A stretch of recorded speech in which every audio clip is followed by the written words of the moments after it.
Class 12 chemistry class है। हम देख रहे हैं अल्कोहल, फिनाल और ईथर। ये हमारा लेसन है और इस लेसन में हमने देखा फिनाल्स के बारे में चर्चा कर रहे हैं।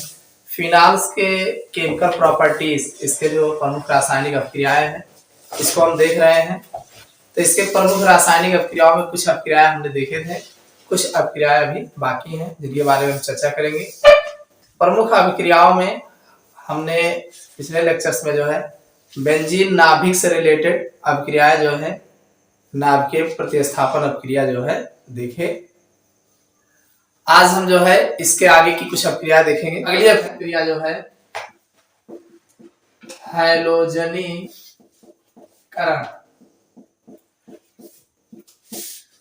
जिसे हैलोजिनेशन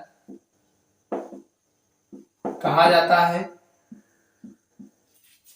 हम बात करेंगे हैलोजनीकरण के। हैलोजनीकरण में सबसे पहले हम बात करेंगे Br2 और C के साथ निम्न ताप पर अभिक्रिया, निम्न ताप पर अभिक्रिया।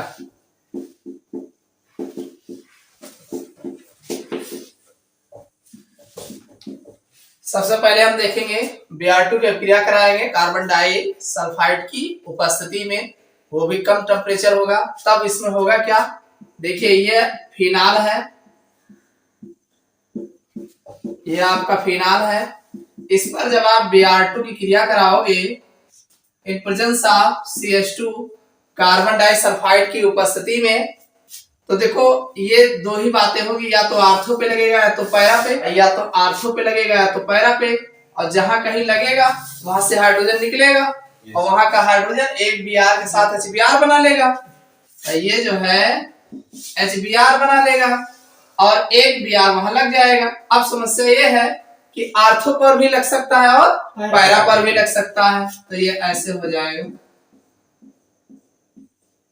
ये OH ऐसे ही रहेगा, एक Br यहाँ लग जाएगा, या हो सकता है ये पैरा पर भी लगे, तो ये OH रहेगा ही और ये Br यहाँ लग सकता है। इसका जो नाम होगा आर्थो ब्रोमो फिनाल। आर्थो, भाई आर्थो पोजीशन पे ब्रोमो लगा है ना, आर्थो ब्रोमो फिनाल, और ये पैरा पोजीशन पे लगा है तो पैरा ब्रोमो फिनाल। इतना समझ में आ गया? अब हम ये आपका फिनाल है। फिनाल नाम देखो हमेशा बार बार लिखने की आदत डालो ताकि याद हो जाए ठीक से। अगली कंडीशन है Br2 जल के साथ अभिक्रिया कराने पर। अब Br2 जल के साथ अभिक्रिया कराओगे तब क्या होगा, ये फिनाल है आपका, भाई ये फिनाल है। इस पर आप Br2 की क्रिया कराओगे, वो भी कब, जलीय माध्यम में। माध्यम कैसा होगा, जलीय होगा। तो एक चीज और ध्यान रखना, जब जलीय माध्यम में आप क्रिया कराओगे तो यहाँ आर्थो और पैरा दोनों पोजीशन पे, तीनों जगह पे एक साथ लगेगा। जैसे ट्राई नाइट्रोफिनाल बना था, पिकरी वो बना था, वैसे इसमें भी जो है तीनों जगह पे Br2 लगेगा और आपका ये जो प्रोडक्ट बनेगा यहाँ OH रहेगा ही रहेगा, एक Br यहाँ लग जाएगा, एक Br यहाँ लग जाएगा और एक Br यहाँ लग जाएगा। इसका नाम क्या होगा, 2, भाई ये 2 पोजीशन है, 3 4 5 6, 2, 4, 6 ट्राई ब्रोमो फिनाल और प्लस जो है 3H Br। भाई HBr तो निकलेगा जी। तो समझ में आया कि नहीं? कहने का मतलब जब आप Br2 के साथ क्रिया कराओगे कार्बन डाइसल्फाइड और निम्न ताप पर जब क्रिया कराओगे तो ये जो है या तो आर्थो पे लगेगा या तो पैरा पे लगेगा, आर्थो ब्रोमोफिनाल या पैरा ब्रोमोफिनाल बनेगा। लेकिन यही प्रक्रिया अगर आप Br2 जल के साथ क्रिया कराओगे, यानी जलीय माध्यम में कराओगे, तो ये 2, 4, 6 ट्राई ब्रोमोफिनाल जो प्राप्त होता है। Fe Br3 लुईस अम्ल है ये। तो लुईस अम्ल की उपस्थिति में ये जो है इस तरीके का विस्थापन होता है। माध्यम तो जलीय रहेगा, लेकिन ये जो अम्ल लिया जाएगा लुईस अम्ल FeBr3 ये लुईस अम्ल की भांति कार्य करता है और इन्हीं की उपस्थिति में जो है Br2H का विस्थापन होता है। तो ये तो था हैलोजनीकरण। अब हम बात करेंगे फ्रीडल क्राफ्ट अभिक्रिया। देख लो, फ्रीडल क्राफ्ट अभिक्रिया इंपॉर्टेंट रिएक्शन है, नाम से बहुत पूछा गया है। फ्रीडल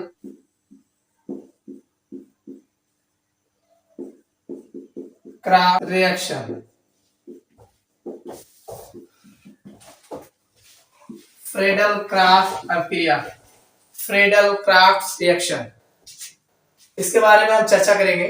देखो इसमें होता क्या है कि ये हमारा फिनाल है, हम फिनाल ही पढ़ रहे हैं तो फिनाल से ही बात करेंगे। फिनाल पर जो है हम मेथिल क्लोराइड CH3Cl कोई एल्किल क्लोराइड लेंगे, methyl chloride in presence of निर्जल AlCl3 एल्यूमिनियम क्लोराइड की उपस्थिति में गर्म करेंगे। निर्जल AlCl3 की उपस्थिति में गर्म करेंगे। तो आप जानते हैं कि हर कार्नर पे H लगा है, इसके फिनाल के हर कार्नर पे H लगा है, तो जाहिर सी बात दो ही जगह जुड़ेगा, या तो आर्थो या तो पैरा। मेटा आपको ध्यान नहीं देना है, मेटा कहीं रेयर केस में मिलेगा, वो भी मिलेगा तो मिलेगा, नहीं कहीं देखने को आपको बहुत कम मिलेगा, ठीक है।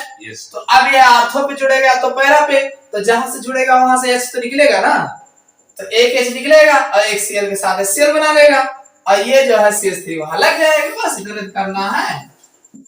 तो ये बन जाएगा आपका OH और यहाँ लग जाएगा CH3, या ऐसा भी हो सकता है, कोई जरूरी है वही लगे, ये OH रहेगा ही रहेगा, ये CH3 यहाँ लग जाएगा।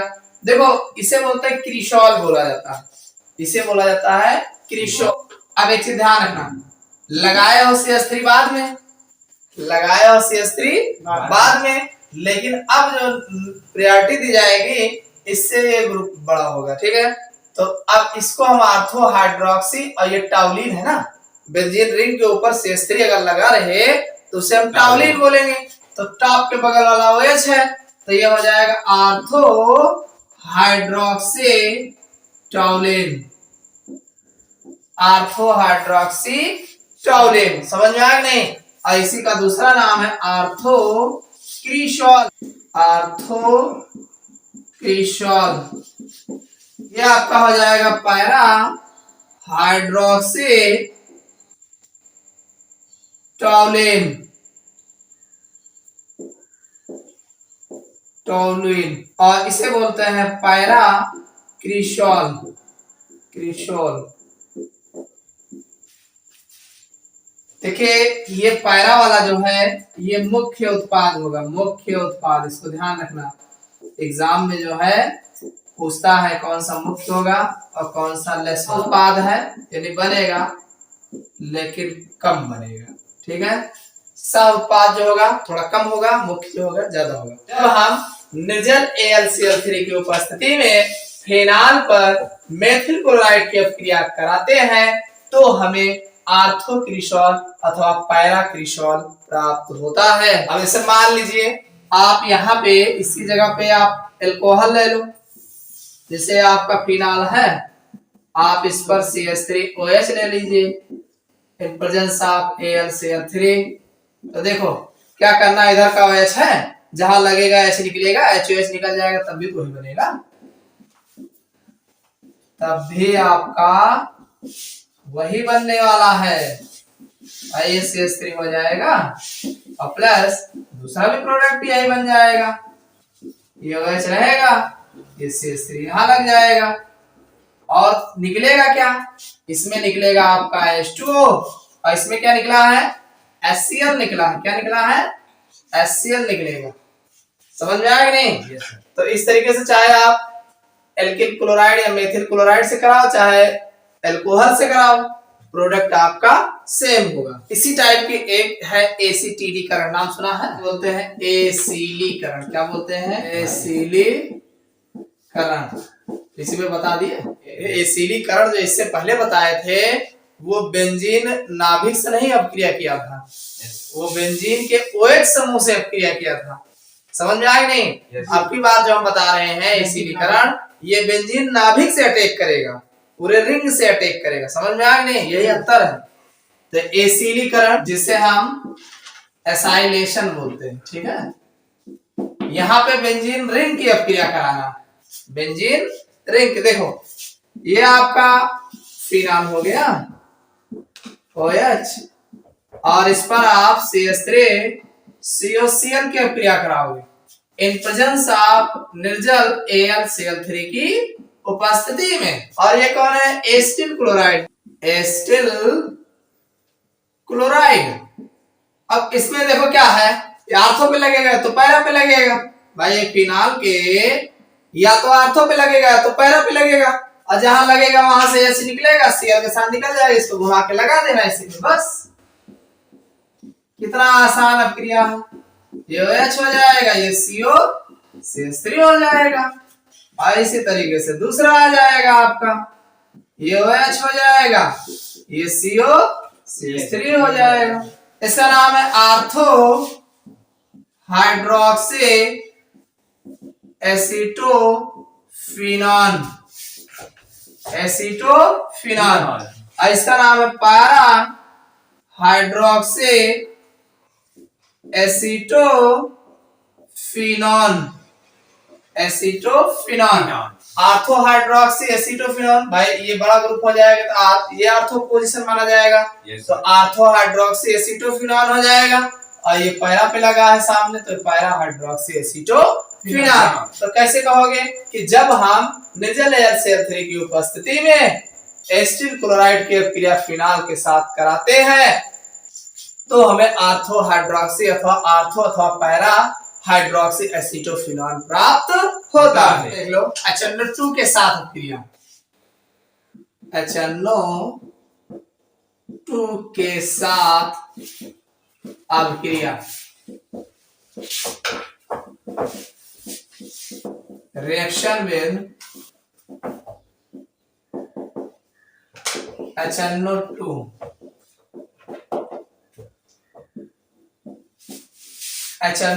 के साथ अपक्रिया, रिएक्शन विद HNO2। देखो एक चीज और जान लो, HNO2 जो है ये बना बनाया नहीं मिलता है। अगर सोचो कि बोतल में भर के लैब में रखा होगा तो ये ज्यादा अस्थायी नहीं होता, तो इसलिए HNO2 को जो है तुरंत बनाते हैं और बना करके तुरंत यूज कर लिया जाता है। ज्यादातर ये रखा नहीं जाता है, ज्यादातर यूज कर लिया जाता है। अब HNO2 आएगा कहां से? देखिए NaNO2 जो होता है, NaNO2 को जब हम HCl के साथ गर्म करते हैं तब हमें जो है HNO2 प्राप्त होता है। अरे HNO2 बन जाएगा, और क्या बनेगा? इधर का Cl इधर का NaCl बन जाएगा। समझ में आ गया नहीं? तो अब ये HNO2 जो बनता है इसका उपयोग हम तुरंत कर लेते हैं। तो सबसे पहले जब हम फिनाल पर जो है HNO2 की अपक्रिया कराएंगे, HNO2 लाए कहां से हो भाई, इनको बताना पड़ता है। HNO2 अथवा NaNO2 आप लोग HCl के साथ गर्म करते हैं तो हमें आर्थो हाइड्रोक्सी नाइट्रोसोफिनाल बनता है। क्या बनता है? ये बनेगा, ये फिनाल है आपका, ये फिनाल हो गया, और यहाँ पे NO लग जाएगा। NO कैसे लगा है जरा देखो तो। देखो HNO2 लिखा है, इसका एक H लगाओगे यही तो बनेगा। Yes sir. अरे ये तो HNO2 है भाई, तो अब जाहिर सी बात है नेगेटिव होगा तो पॉजिटिव होगा, और ये OH जहां लगेगा वहां से H निकाल लेगा। समझ में आया नहीं? OH निकल के H2O बना लेगा, NO मजबूरी है यहाँ लग जाएगा, तो इसका नाम है, तो ये पैरा नाइट्रोसो कहाँ लगा है? पैरा पे लगा है ना, पैरा नाइट्रोसो फिनाल ये बना। ठीक, अरे ये इतना फिनाल है और नाइट्रोसो ग्रुप लगा है, कहाँ लगा है? पैरा पोजीशन पे, तो पैरा नाइट्रोसो फिनाल। अब इस पर अगर हम ये इसका ऑक्सीकरण कराएं HNO3 के साथ तो ये एक ऑक्सीजन तुरंत जो है ले लेगा और ये जो बन जाएगा OH तो रहेगा यहाँ NO जो था वो NO2 में चेंज हो जाएगा तो इसका नाम हो जाएगा para nitrophenol. Nitro NO2 group जो होता है नाइट्रो होता है और NO जो होता है नाइट्रोसो होता है। तो दोनों में ध्यान रखना नाइट्रोसो और नाइट्रो, और दोनों चूंकि पैरा पे लगे हैं तो पैरा नाइट्रोफिनॉल और पैरा नाइट्रोसो फिनॉल बनता। तो कैसे कहोगे कि जब हम फिनॉल, ये कौन है फिनॉल की अपक्रिया HNO2 के साथ कराते हैं या NaNO2 HCl युग्म की उपस्थिति में कराते हैं तो पहले हमें पैरा नाइट्रोसोफिनॉल बनता है, जिसको अगर हम HNO3 के साथ ऑक्सीकरण कराते हैं तो हमें पैरा नाइट्रोफिनॉल प्राप्त होता है। देख लोगे।